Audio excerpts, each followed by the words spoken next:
Capítulo 6. Quando chego em casa, meus avós estão assistindo a TV. Já passa de um pouco das 6. Fico paralisada na soleira da porta, esperando que eles olharem para mim, me preparando para a explosão. Foi a primeira vez que os desafiei, e eles passam horas sem ter a menor ideia de onde eu estava e do que estava fazendo. Mas sequer se viram. Estão vendo um programa em que dois homens sentados à mesa, um de cada lado, discutem com muita seriedade diante de um cenário escuro. Você poderia ler o versículo em voz alta para nós? Pergunta o apresentador para o convidado. Mas é claro, Charlie, responde o homem usando uma blusa de gola rolê. Ele tem a testa grande e os olhos tão claros que quase sequer pode ser transparentes. Mas não precisa ler. Já sei de cor. É do livro de Frick, capítulo 9, versículo 9. Aceita teu Salvador conforme o desejo de teus fundadores, e serás salvos do mau caminho. Nunca te esqueças, a bolsa para o reino dos céus atravessa um vasto oceano. A balsa para o reino dos céus atravessa um vasto oceano, mas faz mais do que uma viagem. Alguns dizem que esse verso que mudará tudo o que os deixados para trás. Alguns dizem que esse verso mudará tudo para os deixados para trás. Por quê? Bem, Charlie, está bastante claro. A balsa para o reino dos céus faz duas viagens.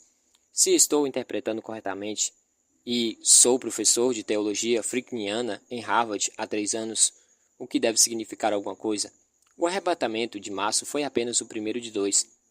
Bem, Frick não revelou nada tão específico como a data do segundo, mas essa passagem não deixa dúvidas de que ele previu que nem todos seriam salvos de primeira rodada. São notícias maravilhosas para os crentes em todo o país, e também para todos os acadêmicos. Oi? Digo, mais alto para que a resposta do apresentador. Vovô Grant e vovó Clarice não respondem. Depois de um instante, os dois indicam que me ouviram com um aceno de cabeça quase suportável, imperceptível. Há um lugar vago no sofá ao lado da minha avó, onde me sentei todas as noites, obediente, por mais de um mês, sem jamais falar, a não ser que se dirigisse a mim, e indo dormir quando diziam que estava na hora. Mas essa noite não me sento ali. Atravesso o corredor até o antigo quarto da minha mãe e fecho a porta ao entrar. A previsão meteorológica está ficando cada vez mais preocupante. Sam, um homem do tempo, apresenta uma pequena animação para ilustrar os danos que a tempestade iminente, o qual ele chama de possível furacão Ruth, pode causar à cidade. Prédios balançam por causa dos ventos fortes. Táxis são cobertos por água. Minúsculas figuras perturbadoras, representando as pessoas nas áreas mais baixas, agarrando-se a copas de árvores no Central Park, gritando por socorro. Bob, o âncora, parou com as risadinhas. O prefeito declarou estado de alarme e evacuou os bairros abaixo do nível do mar. Meus avós não parecem preocupados. Têm um estoque de alimentos não perecíveis e uma pilha de pilhas alcalinas.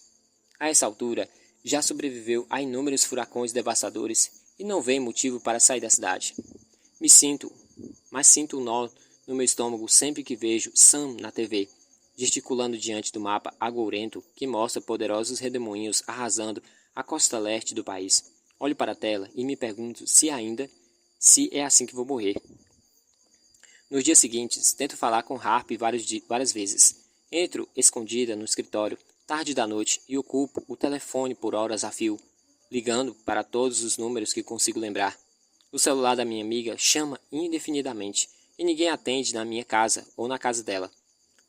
Tento telefonar para o colégio, pensando em deixar um recado para Warburg, mas assim que começo a discar, ouço a mensagem.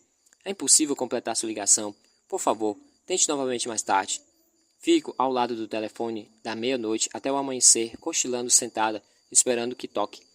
Mando um e-mail para Harp dizendo que estou indo para casa, mas ela não me responde. Certa manhã, enquanto minha avó está no banho, pego escondida o seu celular na mesa da cabeceira e mando mensagens para Harp e Raj. É a Vivi. Me ligue hoje à noite. Não responda essa mensagem. Passo o número do telefone fixo dos meus avós e deleto as mensagens da caixa de enviados. O sigilo talvez seja uma precaução desnecessária. Mesmo se meus avós descobrirem meus planos de fuga, é possível que não tentem me impedir. Desde que saí da cozinha, desde que saí sozinha naquela manhã, na semana passada, mal falaram comigo. Duvido que ficaram muito preocupados, quando descobrirem que eu fui embora. Vão pensar que sou igualzinho à minha mãe e em seguida vão tirar minha foto de bebê do álbum. Ainda assim, não consigo me obrigar a contar a eles. Se fizessem isso, tornaria tudo irreal. Vamos de novo. Se fizesse isso, tornaria tudo real. Significaria que não poderia mais mudar de ideia. A tempestade está prevista para o fim da tarde da sexta-feira. Meu tempo está se esgotando. Ruth também complica os planos de deixar meus avós para trás. Não parece certo abandoná-los durante uma tempestade apocalíptica. Na quinta-feira, durante o jantar, pergunto: vocês não acham que a gente deveria sair da cidade por uns dias? Vovó Clarice me passa a travessa com vagens como se não tivesse ouvido. Vovô Grant não tira os olhos do purê de batatas em seu prato. É só que essa tempestade está começando a parecer séria. Balança a cabeça em direção à janela atrás deles, em que é possível ver nuvens negras e a chuva batendo com força no vidro. É só uma chuvinha, responde vovó Clarence. Como o seu purê, Vivian? Por enquanto é só uma chuvinha, mas, ao que tudo parece, estão chegando. Estão achando que vai ficar ainda bem pior. Sei que esta área não está abaixo do nível do mar, mas será que vale a pena correr riscos? Estamos no meio de maio. Não vai ter nenhum furacão, interrompe vovô Grant. Isso é cientificamente ridículo. Eu sei, mas a ciência não consegue explicar tudo. Ele ri. Então qual é a sua explicação para esse suposto furacão? A ira de Deus? Não tenho uma explicação, mas as coisas estranhas têm acontecido, são reais e estão acontecendo. Não dá para fingir que não, só porque nunca vimos coisas desse tipo antes. Acho que deveríamos sair da cidade, agora, enquanto ainda temos chances. Clarice e eu não vamos a lugar nenhum, retruca meu avô. Você quer sair nessa histeria coletiva? Fica à vontade, pega o carro e vá, não me importo. O país inteiro, começa minha avó, com um tom neutro, adere a uma cultura de ignorância e anti-intelectualidade que defende que não entender um fenômeno é tão válido quanto entendê-lo. E para ser sincero, já estou farta. Qual o problema de vocês? Eu quase grito. As palavras saem antes que eu perceba que planejava dizê-las, e meus avós me encaram atordoados. Sinto o rosto corar, mas não consigo me segurar. Meus pais sumiram. Meus pais estavam aqui, mas desapareceram. Onde eles estão? Onde eles foram? Consegue entender isso? Alguém pode me explicar? Seus pais se envolveram em um culto, explica o vovô. Todos devem estar se escondendo em algum lugar no deserto. É um tipo de farsa para atrair novos crentes. Só isso. Eles não foram levados para o céu. Mesmo que não tenham sido, digo. Vamos supor que não foram. Vamos supor que decidiram se esconder no deserto. Isso ainda significaria que eles me abandonaram. Meus pais me abandonaram. Me trocaram por uma igreja. Pode, por favor, me explicar isso? Porque não estou entendendo. Vovô Grant não responde. Minha avó larga o garfo e une as mãos. Ela parece prestes a explicar alguma coisa sobre ser adulto e ter filhos. Algo que finalmente esclarecerá tudo. Mas, quando abre a boca, não diz uma palavra. Apenas olha para mim, triste e quieta, com a boca aberta. À meia-noite, abro uma fresta da porta. Não há luz saindo por debaixo da porta do quarto dos meus avós. Então pego minha mala, já feita, e atravesso o corredor sem fazer barulhos. Paro na frente do escritório. Meu avô pegou minha certidão de nascimento quando saímos de Pittsburgh, e agora quero de volta. Tem a assinatura dos meus pais na parte de baixo, o meu nome e o deles. Atesta que legalmente já fomos uma família. Eu entro de fininho, me guiando até a escrivania com a ajuda do luar que chega pelas janelas. Então acendo o abajur. A escrivania do vovô Grant está coberta por cadernos abertos, com planos de aulas incompletos e anotações e emendas. A chuva bate com força nas janelas e sinto o pânico em meu peito ficar cada vez maior. Não tenho muito tempo. Abro todas as gavetas do lado esquerdo da escrivania e encontro envelopes, lápis apontados e pastas de alunos. Depois abro a primeira gaveta à direita. Está vazia, não a não ser por 2 fotos. A primeira é aquela de casamento de Jude, que vó Clarice escondeu 1 semana atrás.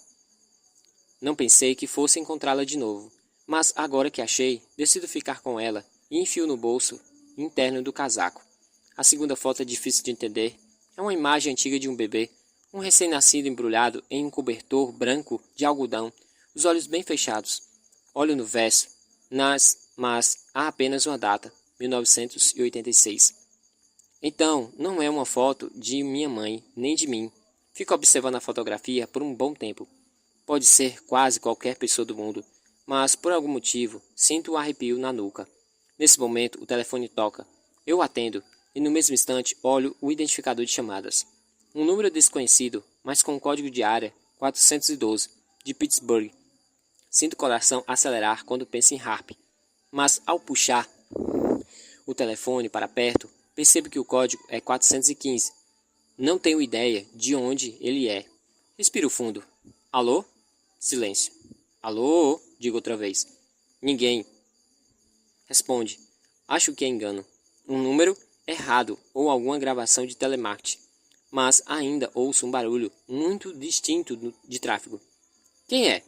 Pergunto. Aliás, estou segurando a foto do bebê na outra mão. E de repente as duas coisas parecem ter relação. Sei que é bobo. Sei que está tarde. Que estou com medo.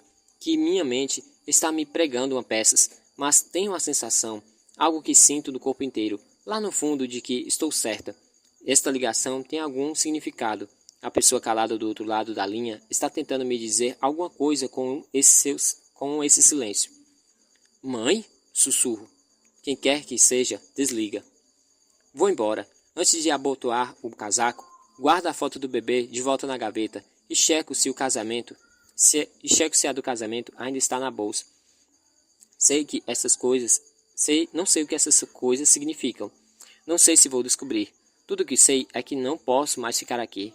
Pego a mala e um chaveiro no gancho perto da porta. Entro no elevador e desço até a garagem, onde o carro que vovô Grande comprou da viúva está estacionado. Estou roubando um carro, fugindo. É o tipo de ato rebelde que os novos órfãos fariam. Não se parece em nada com Vivian Apple de antes, mas esta Vivian Apple do fim do mundo.